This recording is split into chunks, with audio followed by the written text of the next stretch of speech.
Olá pessoal, tudo bem? É um prazer ter você aqui nesse vídeo, nesta aula de bioquímica metabólica com o tema glicogênese. Se você vem acompanhando os vídeos do canal, você pode perceber que eu dou algumas aulas sobre bioquímica estrutural, bioquímica metabólica, tentando facilitar ao máximo esse conteúdo para você.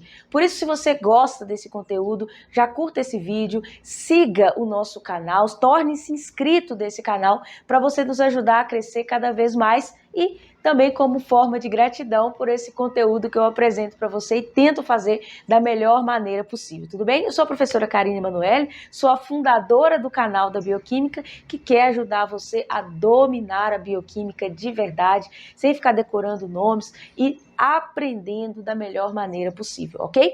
Além disso, todo esse conteúdo que eu resumo aqui, eu o tenho de maneira bem aprofundada no meu curso, que está aqui apresentado no canal também, que é o curso Bioquímica Aplicada ao Metabolismo. Agora, no mês de novembro, nós abriremos novas turmas, novas inscrições, então fique ligado para você não perder esse conteúdo, ok? Então, na aula de hoje, nós vamos falar sobre glicogênese, que é a via de síntese do glicogênio. O glicogênio é um polímero de glicose. E isso significa que ele é uma molécula grande, complexa, com várias unidades de glicose, mais de 50 mil unidades de glicose ligadas, ok? E esse glicogênio, ele é sintetizado especialmente em situações que nós precisamos, então, armazenar energia, naquele momento metabólico em que está sobrando energia. É por essa razão, inclusive, que está até aqui, olha, a insulina alta tende a estimular a síntese do glicogênio. Ou seja, situações que você acabou de se alimentar, por exemplo, né, que tem substrato energético sobrando, vai ser o momento em que você vai fazer a gênese, a síntese do glicogênio, de uma unidade de glicogênio. E onde basicamente ocorre essa síntese? No citoplasma, ou seja, na célula, aquele local onde ficam apoiadas as organelas, né? Todas as outras mitocôndrias, núcleo e tudo mais, ficam apoiadas sobre o citoplasma, ok? Nesse citoplasma, principalmente células hepáticas e musculares, então, fígado e músculo esquelético, é onde acontece a síntese do glicogênio, sendo que aproximadamente 7%, tá, do peso do fígado de um indivíduo aí que esteja alimentado é de glicogênio e 1 a 2% do peso do músculo é proveniente do glicogênio também, lembrando sempre no estado alimentar. De maneira bem resumida aqui, a gente pode dizer que glicose vai ser convertida a glicogênio quando há alta quantidade, alta concentração de glicose disponível ali, por exemplo, na corrente sanguínea, né? Essa glicose vai entrar nas células e uma das maneiras de se utilizar essa glicose é convertê-la e armazená-la na forma de glicogênio, ok? Mas por que isso acontece? Vamos lá, tem duas razões muito importantes para a gente entender aqui. Primeira delas, se nós tivéssemos muitas unidades de glicose ali dando sopa dentro da célula, isso geraria um problema para a gente. Essa alta concentração de glicose aumentaria a osmolaridade do plasma. Isso promoveria uma entrada de água muito grande dentro da célula e a célula poderia explodir. Segunda razão importante também. Quando a glicose já está muito concentrada dentro da célula, ficaria difícil entrar novas unidades de glicose, sair do sangue e entrar mais para dentro da célula, porque já estaria muito concentrado ali dentro. Então, isso promoveria talvez até uma hiperglicemia. Por essas duas razões, então, é super interessante a gente converter glicose em glicogênio, que ali você tem várias unidades de glicose ligadas como uma única molécula, por exemplo, ou poucas moléculas de glicogênio ali dentro, ok?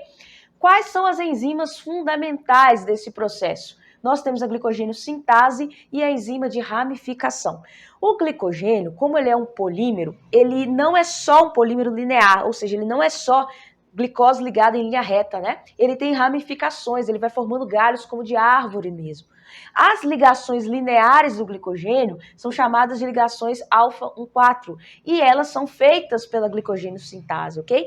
Essas ramificações, o que torna ali o glicogênio um polímero muito mais ramificado, é feito pela enzima de ramificação, que tem ligações do tipo alfa-1,6, chamada de alfa-1,6, ok? Essas são as duas principais enzimas. Mas como que esse processo acontece? Como que ele se desenvolve? Primeiro ponto interessante, aqui eu falei, ó, glicose convertendo em glicogênio, mas não é a glicose livre, desta maneira aqui. Ela precisa passar por um processo antes de entrar na via de síntese do glicogênio efetivamente. E esse processo é a conversão da glicose em UDP-glicose. O que é isso? O que significa esse nome? O que é essa molécula aqui, né? O DP é um nucleotídeo. Nucleotídeo, se nós lembrarmos lá da biologia molecular, é a união de base nitrogenada, açúcar e fosfato. Os nucleotídeos mais famosos que nós conhecemos, certamente é ATP e GTP, né? A gente fala mais deles no dia a dia aí da bioquímica. Mas o UTP, e aqui a gente tem o UDP, são derivados ali, que são nucleotídeos, melhor dizendo, que possuem a uracila como base nitrogenada e não a adenina, como é o caso do ATP, por exemplo, ok? Então, essa ligação usando uma UTP mais glicose, pela ação da pirofosforilase, vai gerar esta UDP-glicose. Então, a gente tem aqui a perda de um fosfato pelo UTP, esse UDP se liga, então, à glicose, gerando esta molécula aqui.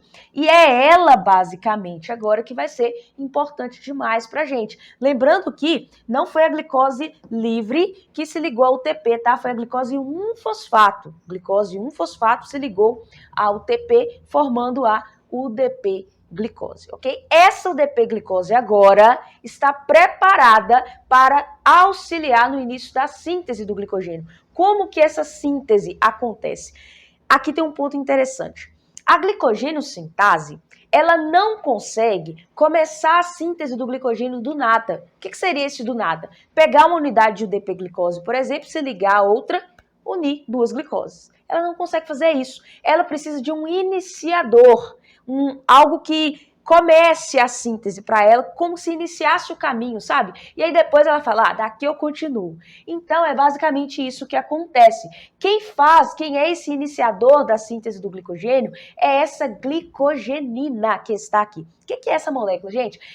Ela é uma proteína, tá? A glicogenina é uma proteína e aqui, se você for observar, ela tem uma cadeia com aminoácidos aqui maior, tá? Eu só resumi para este último aminoácido que é a tirosina. Tá aqui demonstrado pra gente, tá? A glicogenina, além de ser uma proteína iniciadora, ela tem uma capacidade enzimática. Então, ela é capaz de ligar as primeiras moléculas de UDP-glicose para depois ela dar espaço para a glicogênio sintase continuar, tá? Então, como que ela faz isso daqui? Olha só, esta região aqui, esse aminoácido, tirosina, do finalzinho da glicogenina, né, é capaz, então, de se interagir com a UDP-glicose e porque ela tem uma atividade interessante aqui, olha, uma atividade do tipo glicosiltransferase, ela é capaz de trazer unidades de glicose para se ligar a ela. E é basicamente isso que acontece, olha, ela vai removendo o UDP, que foi ligado ali na glicose, ok? E vai ligando somente a glicose a ela. E vai acontecendo isso daqui, ó, glicogenina ligando unidades de glicose, liberando UDPs e as glicoses sendo ligadas uma a uma, ok? Então ela continua aqui. Não tem muito assim, um padrão exato de até onde ela vai, mas ela liga poucas unidades de glicose. Resumo assim. Ela liga poucas unidades de glicose a ela de maneira linear também, a alfa-1,4. Aí ela pode sair. Depois que ela terminou isso daqui, terminou esse processo, a ação dela não é que ela sai da molécula, né, de glicogênio, melhor dizendo, ela dá espaço a partir de agora para a glicogênio sintase continuar, olha só, a síntese do glicogênio. Só que vamos lá, só linear. O glicogênio aqui, ó, tá crescendo de maneira linear. Agora vem a ação da segunda enzima importante desse processo aqui, olha, enzima de ramificação, que tem uma ação transglicosilase. Transfere grupo glicosil, transfere glicose de posição na cadeia. Então é isso que ela faz, a enzima de ramificação é a transglicosilase. Olha só, ela pega algumas unidades de glicose que estão ligadas aqui de maneira linear, quebra essa ligação aqui e muda a posição da ligação. Ao invés de alfa-1,4, olha só, essa ligação aqui agora passa a ser alfa-1,6 e você criou, olha, um ponto de ramificação aqui. Agora você tem espaço para essa síntese continuar para outras direções. Você está criando galhos de árvores aqui. Essa síntese continua. Aqui eu representei algumas unidades de glicose. Glicogênio sintase vai, liga mais algumas unidades. A enzima de ramificação solta algumas unidades e muda de posição a ligação e vai se ajeitando o polímero que vai crescendo ao longo do tempo, ok? Assim, o glicogênio é sintetizado e ali mais de 55 mil unidades de glicose podem estar ligados ali né? E esse polímero vai crescendo, até que chegue um momento assim da gente começar a utilizá-lo com maior proporção, vamos dizer assim, que é o que eu falei lá na aula de glicogenólise, a aula anterior. Pessoal, espero que tenha ficado claro para você, espero que você tenha compreendido o nosso assunto, a nossa conversa desse vídeo. E veja só, nas próximas aulas agora, eu quero falar um pouquinho sobre regulação do metabolismo do glicogênio, tá? Ver como que agora a via de síntese e de degradação são reguladas. Uma aula bastante legal, bastante interessante. Espero que você tenha gostado desse vídeo. Até a próxima.